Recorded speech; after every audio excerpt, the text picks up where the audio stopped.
Hey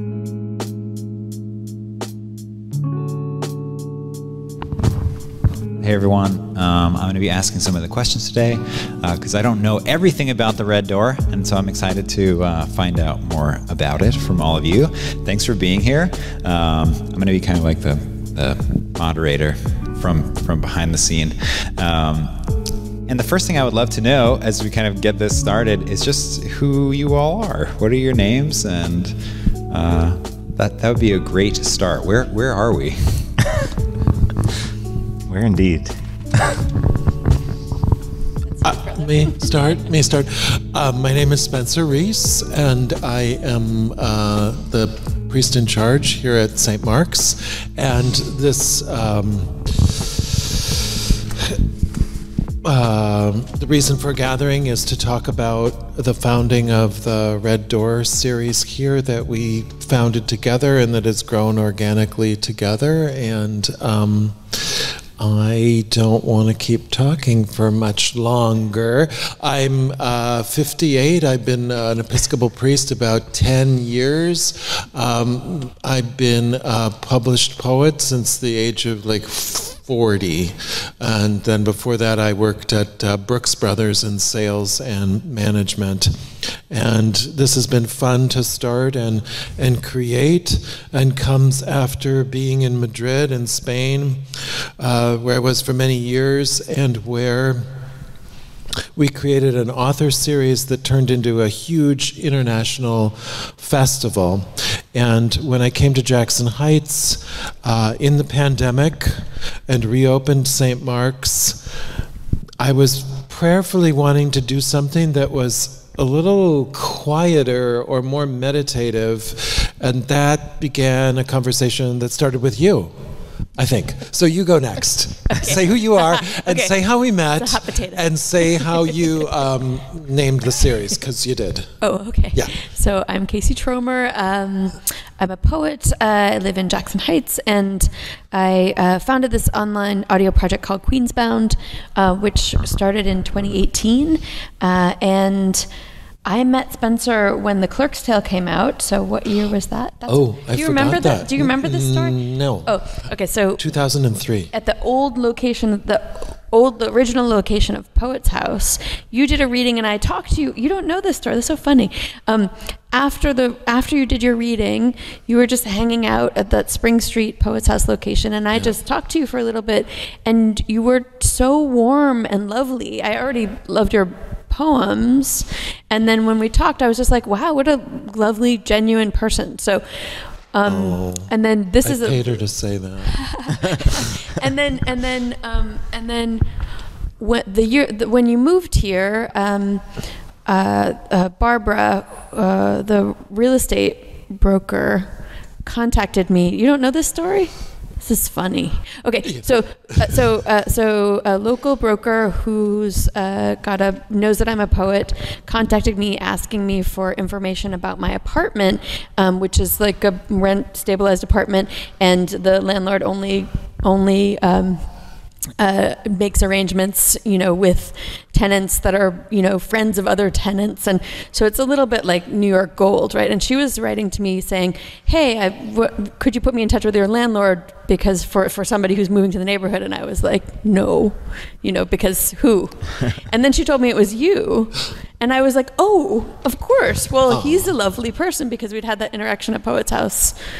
She was like, okay, well, I'll tell you, he's another poet. So it's Spencer Reece. And so that's how we met when you came over to the apartment, and so then you didn't take that apartment. Right. But then we were in touch because of that. And so then you said you wanted to run the series and enlisted me. And I had been organizing and running Queensbound for a couple of years, but of course all of that ground to a complete halt in 2020 when we had actually been planning to do another reading on the subway for the series. But so it was a way to kind of reconnect to poetry. And I should say that one of the Queensbound poets, and now that you are as well, and so is Philip, is one of the OG Queensbound poets is Jared Harel. How did we involve these two? Yeah, that's a... We first met, yeah. and I remember being in the garden out there, and I said, what should we call this thing? And you said the Red Door series. That was you.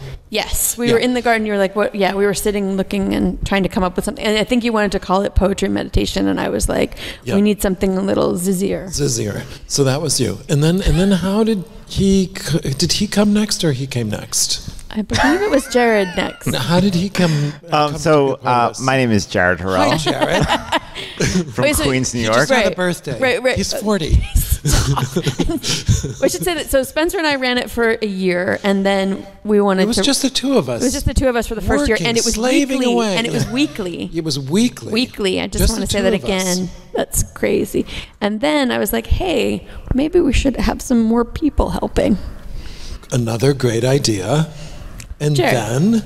Well, I was first a reader for the series, and so I came here and read a poem as one of the featured writers, and I enjoyed the experience so much. This experience that I guess we'll talk more about kind of reading and meditating and then rereading the poem, and it was like, having been in quarantine and isolation for so long during COVID, it was kind of like a place to connect with others, and it just felt like a really nice breath of fresh air to be here for the first time. So the next reading I came back, and I think I helped put up some candles. And then the next reading I came back, and then I guess at some point they're like, well, he's coming anyways, so maybe we'll put him into the fold of the series. And I think that's how I got into the candles. Yeah, was the hook. The candles, yeah. The candles. And then how did we get you involved? Well, I became involved because... Oh, yeah, who are you? Oh, I'm sorry. I'm Philip F. Clark. I'm a poet as well as a teacher. I teach at City College, New York. I have done that for the past 15 years as an adjunct assistant professor. But I had loved Spencer's poems and had read them for such a long time, both of his books at that time. And I remember seeing Spencer on Facebook, and I friended Spencer. And at some point, I then connected with KC, probably through Facebook also, and found out about the Red Door series, which you had begun just at that point during the pandemic. And I attended one of the first readings, and one thing led to another, and I thought I'd love to be a part of this, and Spencer and I talked, and I became one of the poetry ambassadors. Okay, so I'm one of your poetry ambassadors. It's been a wonderful experience. It's also been, for me, a wonderful way actually to get back into a meditative place of community. Not that poetry is not that in itself anyway, but the space here, the welcome, over the past 2 years, through everything that we've been challenged with or not, there's always that welcome and that softening of the outside for a while through poetry, and it's been wonderful. And y'all, wonderful group of characters to deal with. Yeah, we get along. You're absolutely all beautiful. And we're growing. You know, Matt's helping us now, and then John from Bloomsbury is doing the broadside. So I think we'll just, keep morphing, like disciples or something like that. Yeah. How did the Red Door series get started? Well, everywhere I've gone as a priest, poetry has always come in somewhere, because initially I felt I knew poetry better than I knew the church, really. We don't have to advertise that too much. But now I know plenty about the church too, but one of the very first things I did in Honduras involved poetry, and we made a film, and I just knew that better than, I know that really better than anything else. It's what kind of saved my life more than the church. So, although now the church does that also.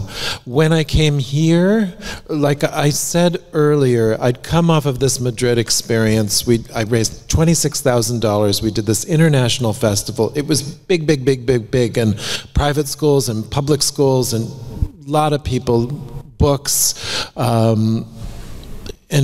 big event, 100 artists coming to Madrid from all over the world, other countries, Greece, England. It was a big production, and I enjoyed doing that. And I had a group of volunteers of about 10 at that point, putting on this author series that led into the festival. And pandemic, my mother getting ill, coming to Jackson Heights, being in this space, I just prayed and thought, I want to do something quieter. I don't want to do another international festival. Sorry if you were thinking that. So I thought, that was the long game. That was my long game. So I just thought, what if we did this one poem instead? Because most poetry readings are the poet stands up, they read 10 poems, they sit down, people ask questions, and I thought, well, what if you just read one and you were quiet and you read it again, and that's and then I told that to you and you were like, it's such a brilliant idea because, and I've said this in lots of the intros when we talk about it, because it gives you time. It's a wonderful experience for the reader and for the audience, because the first reading, I know for me, is you never have the opportunity to read twice, for starters. Yeah. And so the first reading is always the kind of more straight read. Then everybody in the room gets to be alone with their thoughts, and always the second reading is like water has been added, and there's just space for the poem to open up and for the poet to be more assured in their reading, or to be more attentive to their words and more authoritative in a way that's kind of very beautiful. And it's just a magic, and it's just the magic of time and a little bit of peace. And so I think just kudos to you for that. The only place that I've seen that format is actually the On Being podcast, where the not On Being, Patrick Otoma's podcast. He took it from me. He reads at the beginning, then there's commentary, and then he reads it again. So it's like an informed thing, but this is informed by attention, which is really beautiful. It's really a great idea. The format's something that appealed to me right away, both as a participant and as someone who just kind of came to listen. I realized I'm not very good at meditation, which some people have told me is the point. But I liked that space of trying to just kind of be with myself, be quiet. I'm not someone who considers myself a religious person, but it felt like a spiritual, I guess, if you could use that word, experience for me. And then hearing the poem twice, having it bookended by a poem, the language, then the silence, then the language again. I don't know, it worked for me. It's interesting because, using the term meditation, I've always found that space when we stop a breath. Mm-hmm. And, as a poet, certainly the idea and the use of breath is so important to us. But when you're in the breath of your own space, you really not only feel the poem that you've just heard in a very particular, deep way, you hear yourself. And so that breath, yes, indeed, is a meditation, but it is, I at least personally feel the breath of myself during that time, which is wonderful. And I mean, it's really no small thing to remember when it started in October 2020, October of 2020, right? We were very much in the thick of everything, and it was the only thing I did every week, right? It was the only reason to leave the house, was to come here and to be in quiet community with people, in a very kind of, very nuanced way, just to be with other human beings safely in a moment where I felt so at sea, alone. So I think that's important because it's changed, and so much has changed in the interim, even though we technically have masks on and we don't have them on right now. But, even there's just such a looseness now that wasn't present, and that was that kind of seized up attention that was a part of the whole experience too. And I mean, it's just been beautiful to watch this happen through the seasons. That's one of the things that I love, having the doors open and having the seasons inform the quiet in between in the meditation. Another metaphor for the door. There we go. I like it. How has the Red Door series changed and grown? I feel like that's for you. Am I wrong? You have the whole. Well, I mean, it was an experiment. We've just been, I mean, the diocese recognized this by giving us a $10,000 grant. I mean, that's not nothing. Yeah. They saw value in opening a church space to the community. Jackson Hole, Wyoming. I went out there in the summer. We did a festival out there. They like this idea so much that they're doing it every week in Jackson Hole, Wyoming. We went to Lisbon, Portugal, and we met the bishop there. I told him about the idea, and they're thinking of doing it there. I went to, I talked to a priest in Milford, Connecticut, and one in Brooklyn, New York. So it's I realized it's super transportable, and it's so simple. And I didn't realize that when we started it.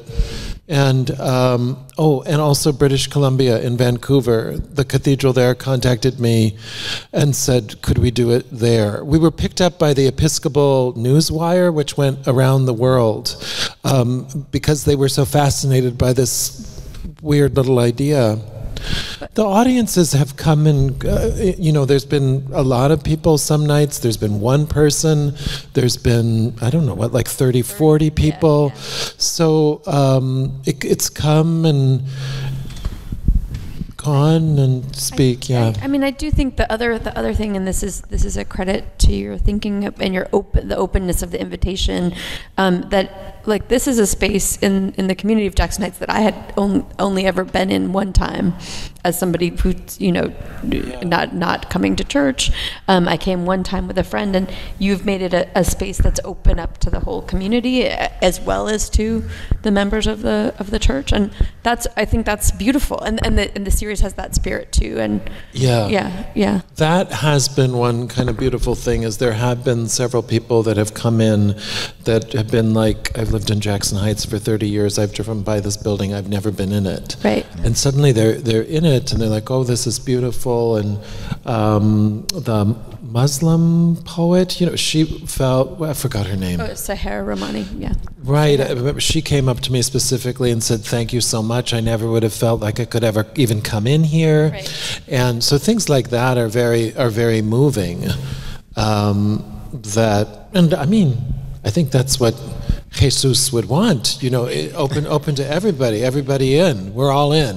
Yeah. Right, but it's not you decided to overtly put that in our statement and make that invitation. So that's... Yeah, it's definitely part of the mission statement, and I think it does bring in more people, people who hadn't necessarily realized there was a place for them here at St. Mark's. And I think that's definitely one of the strengths of the series is that it's a red door, but it's an open red door. Where can people experience the Red Door series? Okay, so we have the church. We have a history of recorded events since the beginning, really. That's on the church's Facebook page under videos. So there's that, and we have an Instagram that also has a series of recorded videos, but now mostly has John Candel's broadsides, and that Instagram is at red_door_JH, and we always have the schedule there as well. And then I think if you follow any of us on social, we post about it. So we've been trying to pass off the social media responsibilities to the curator. So whoever's invited, a reader, is promoting and extending that info. And we have something big coming up in April, which is National Poetry Month. Do you want to talk a little bit about that? Sure. So on April 6th, we're going to do a big event that we've Never done. We've never done before. Yeah, huge event. And there's poets. Diane Glancy is getting in her car and driving from Kansas. She helps us with, she's part Cherokee Indian, and she informs our Bible study that meets once a week. And she's getting in her car and coming, and she's renting a hotel room, and she'll be here to read her poem. We've got Padraig O'Tuma coming from the On Being radio program, who will interview Tomas Marin, who will fly in from Austin, Texas. We've got Ariel Francisco, who I met through you, I think, who now is in New Orleans, who's going to fly up and do a reading that night. Carmen Jimenez Smith is coming from Virginia. Mira Nair, who is a Jackson Heights-based writer, and Nikki Paredes as well. And there'll be a musical accompaniment. So the format for the April event is going to be sort of like the normal Red Door series, but expanded. So there's going to be the same format of poem, meditation, poem, but it'll be kind of throughout the afternoon, leading to a sort of a culminating event in the evening. Yeah, and so one of the things that we also did here at St. Mark's was redo the website, because it was like made out of wood and really old. So we redid it, and in redoing it, and Dorothy's here as a witness because she did some of the proofreading for me. We redid the history of the church.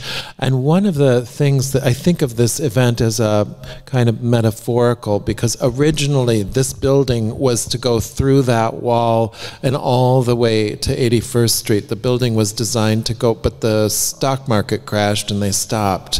And at the other end was supposed to be a tower with a bell. And so I sort of think of this sixth event, April, like this bell of poems going off every half hour. So I'm sure I'm forgetting names that are coming, but it'll be a lot of fun. Right? Oh, Francisco Aragon is coming from Notre Dame University, and he'll be here too. And Hope Snyder will be here from, she's coming in. Esperanza Snyder is coming in. So, yeah, there'll be a lot of great people. That's a good question. I mean, is it stmarks.net? Yeah, it is. stmarks.net. I'm pretty sure. We believe. It's a great website with a beautiful video. No longer made out of wood. No longer made out of wood. Here, physically. Yeah, with the physical address. What is the physical address? 3350 82nd Street, Jackson Heights, New York. Boom. Mic drop.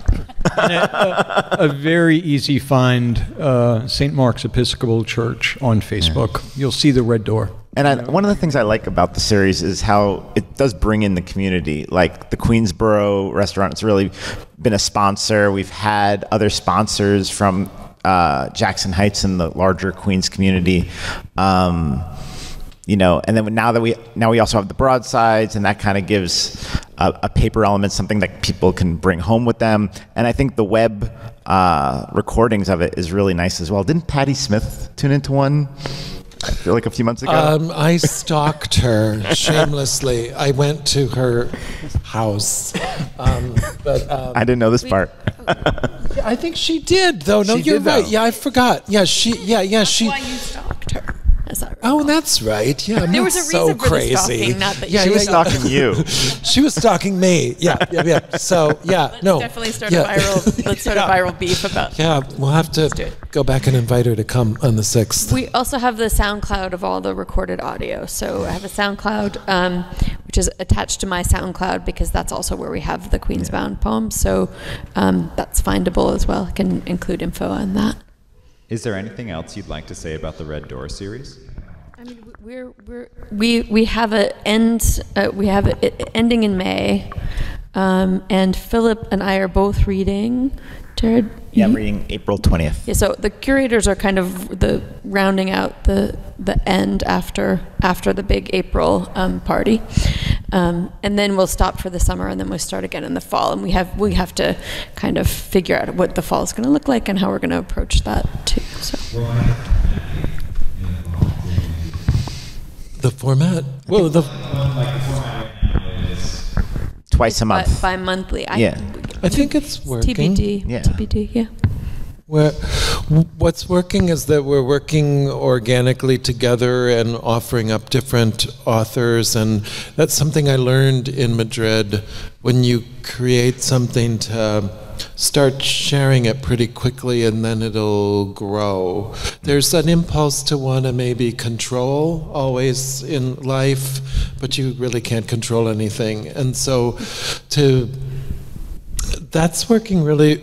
So other voices are coming in because there's other people that Jared knows that I don't know, that, so that's that'll just keep on going, and maybe we'll add other members as we grow. I don't know, and see where it goes. But I mean, one of the things we were attentive to this year, and I mean, in the previous iteration too, was thinking about how, if we're going to have a series in Queens, that it should reflect the diversity of Queens. So even though we are all white people up here, we're trying to think about, involving and reflecting the borough in terms of racial, ethnic, and gender diversity too. So. Do you want to just invite Trommer to do that? Like, they're watching or listening?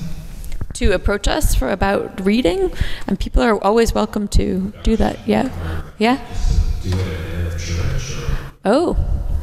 Yeah. We're franchising now, so if you're interested, you let us know. It's us and Chipotle. It's us and Chipotle. It just takes a wish to start. It doesn't take much. It doesn't depend on the amount of people to come. If you touch one person, you've touched one person. Again, it's an open door. I think the beauty that is shown, certainly as Casey speaks of diversity, our poets have been from every background imaginable. The poems have been beautiful, reflecting so many different experiences.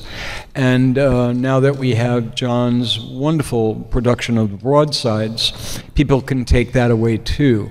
So they're not missing anything in terms of, I must do this. I can't go to everyone. What am I going to do? If you come to one, you may be touched and changed. So there's a wide way of experiencing the Red Door series. I also think that a lot of poetry readings can be very intimidating for people, but if you tell people they're just going to have to if they're going to be able just to hear one poem, it lowers the stakes and also the investment. So that's, the investment of time, and also it gives a possibility of really paying attention in a way that poetry readings often don't afford audiences. Yeah. Absolutely. And I guess just the miracle of it is that I hope that it transmits hope to people wherever they are watching this, that you can create out of nothing. Look it's just a year and a half already where we are. Out of zero. You're selling yourself a little short. You're not zero. Well, it just started with nothing, that was just an empty church. And people can get in touch with you if they want to. Yeah, get in touch with me and I'll tell them how to do it. 5 easy steps. Yeah. Thank you so much. Thank you for the questions. Thank you. Come join us sometime. Yeah. In person or online.